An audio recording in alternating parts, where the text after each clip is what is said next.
Stolen valor. I'm sick of you people buying uniforms online and pretending to be heroes. Stolen valor is a crime, and I'm not gonna sit here and let it happen. Sir, you don't know me. Prove it. If you're really a soldier, prove it right now. What's your unit? Your commanding officer? Your service number? Bet you don't even know basic military protocol. Oh, sir, I don't need to prove anything to you, but I will ask you to step back and return to your meal. Those ribbons are probably from a costume shop. That uniform probably came from eBay. These aren't from a costume shop. These are from Kandahar. What would you do if someone publicly humiliated you for wearing your military uniform? This black soldier kept his cool when a stranger demanded he prove his service, but when he revealed what was underneath his sleeve, the entire restaurant went silent. What happened next will restore your faith in humanity. It was supposed to be a simple Tuesday lunch at Rosie's Diner in downtown Memphis. Staff Sergeant Marcus Williams had just finished a grueling 18-hour shift at the local VA hospital where he volunteered counseling veterans struggling with PTSD and traumatic brain injuries. Still wearing his Army dress uniform, adorned with service ribbons and badges that told the story of years of sacrifice, the decorated combat veteran walked into the bustling restaurant, looking forward to nothing more than a hot meal and a moment of peace. But peace wasn't on the menu that day. The lunch crowd was typical for a weekday afternoon. Business people discussing deals over coffee, elderly couples enjoying the early bird special, young parents trying to keep toddlers entertained.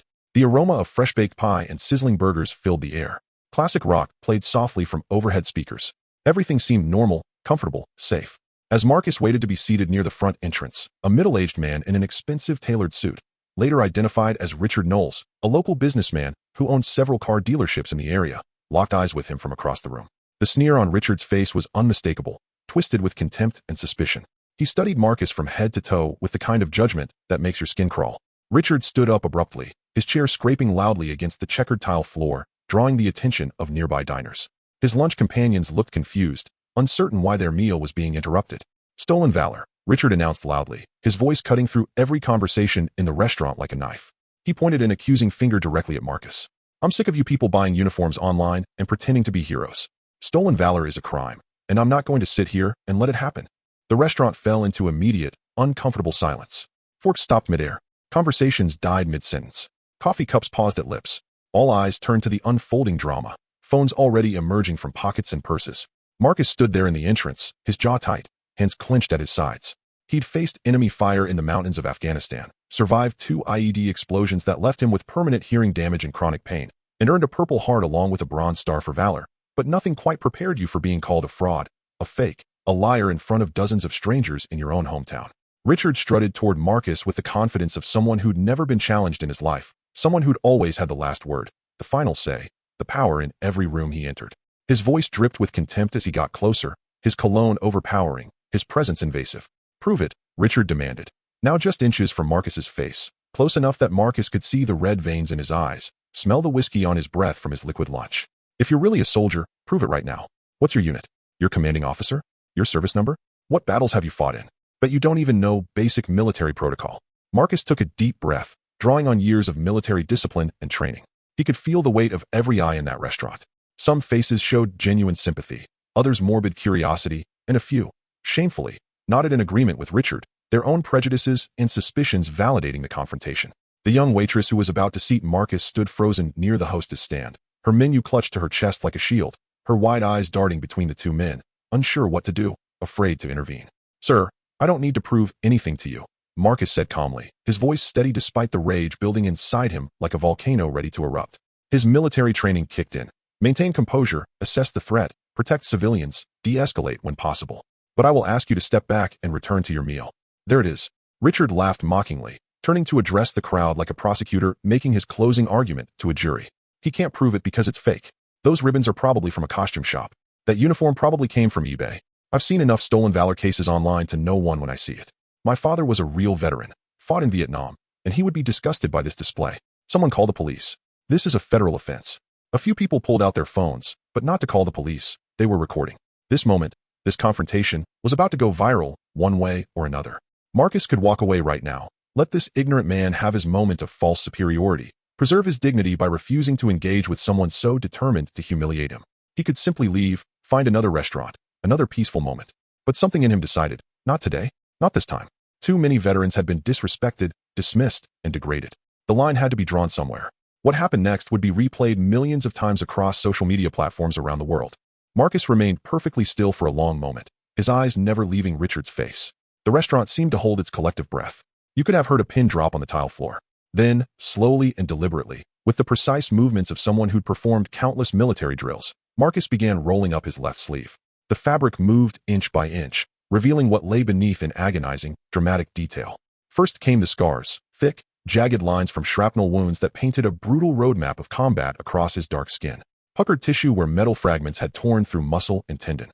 A particularly nasty scar that ran from his wrist nearly to his elbow, the result of a piece of an exploded Humvee door that had nearly severed his arm. These weren't the clean, surgical scars of elective procedures. These were the chaotic, violent marks of war. But it was the tattoo that made the entire restaurant gasp collectively, audibly, a sound like air being sucked out of the room. Intricate and unmistakable, it was a military memorial piece that no civilian could fake, that no costume shop could replicate, that carried the weight of authentic sacrifice and loss. The design showed dog tags with names, 12 of them, fallen brothers from his unit, each name rendered in perfect detail with their rank and date of death. Coordinates marking the exact location in Kandahar province where his convoy was ambushed on that scorching June morning. 31.6089 degrees north, 65.7372 degrees east. The date was incorporated into the design, June 7, 2018. Woven through it all was the motto of the 101st Airborne Division, Rendezvous with Destiny, in Old English script. And at the center, rendered in stunning artistic detail by a tattoo artist who specialized in military memorial work, was a purple heart medal with the inscription clearly visible even from several feet away. SSG Marcus Williams, for wounds received in action against an enemy of the United States. But Marcus wasn't done. The room remained frozen as he rolled up his right sleeve next, revealing another elaborate tattoo.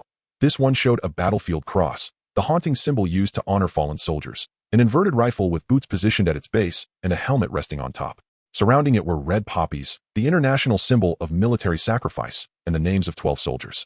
His entire squad, memorialized permanently on his skin, their memory literally a part of him forever.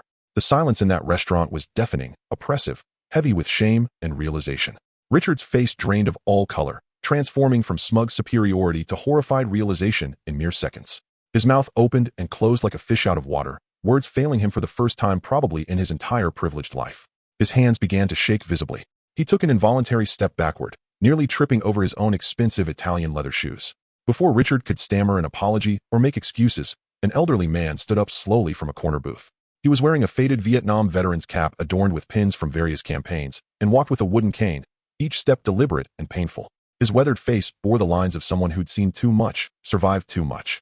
"Son," he said, his voice trembling with barely contained emotion as he addressed Marcus directly, ignoring Richard completely. "I recognize that unit insignia. I served with the 101st in Vietnam, 1967 to 1969. What this man just did to you is absolutely disgraceful. It disrespects not just you, but every person who's ever worn the uniform." Then something remarkable, something beautiful, something that would restore your faith in humanity happened in that small Memphis diner.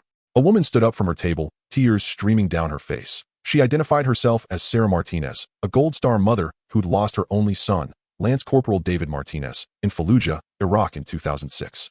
Her voice broke as she said, "My son died wearing that same uniform. How dare anyone question it?" Then a younger veteran from a nearby table stood, his prosthetic leg visible below his shorts.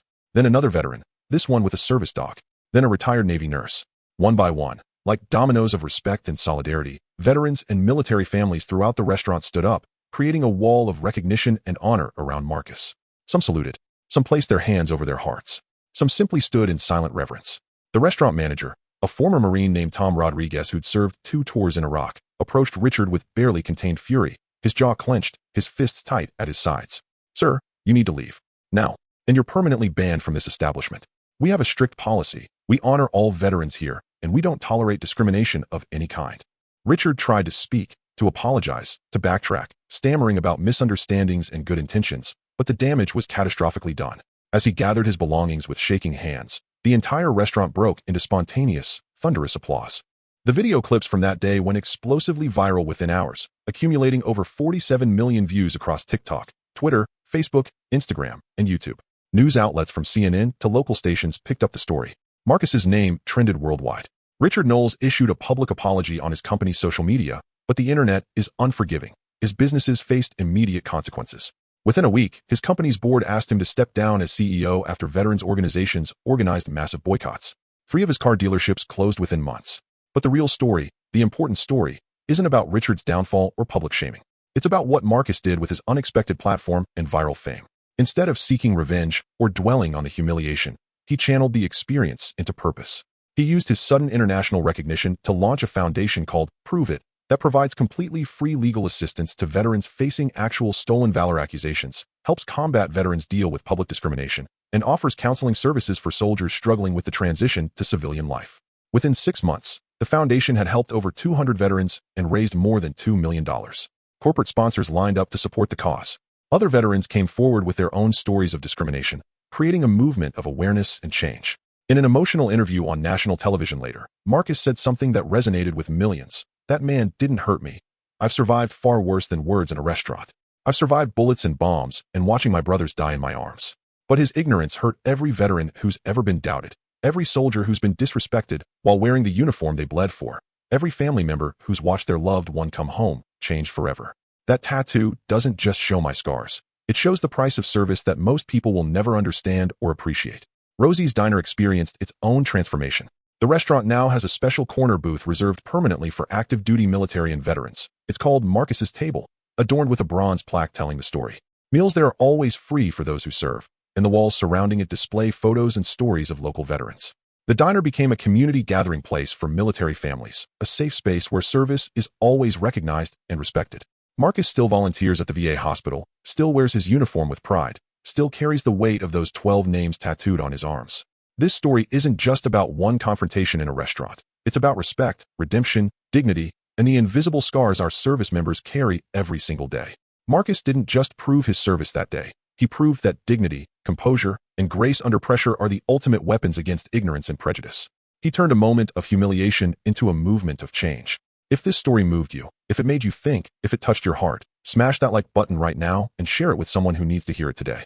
Subscribe and hit that notification bell because we bring you powerful, real-life stories of courage and humanity that need to be told, stories that inspire change and challenge us to be better. And here's my question for you. Have you or someone you know ever experienced discrimination or disrespect while in uniform? Have you witnessed stolen valor accusations? How do you think we should honor and respect our veterans in daily life? Drop your story in the comments below. Let's honor every veteran's experience and create a conversation that matters. Together, we can create a community of respect, awareness, and genuine appreciation for those who sacrifice everything for our freedom. See you in the next one. Flex Biceps, United States.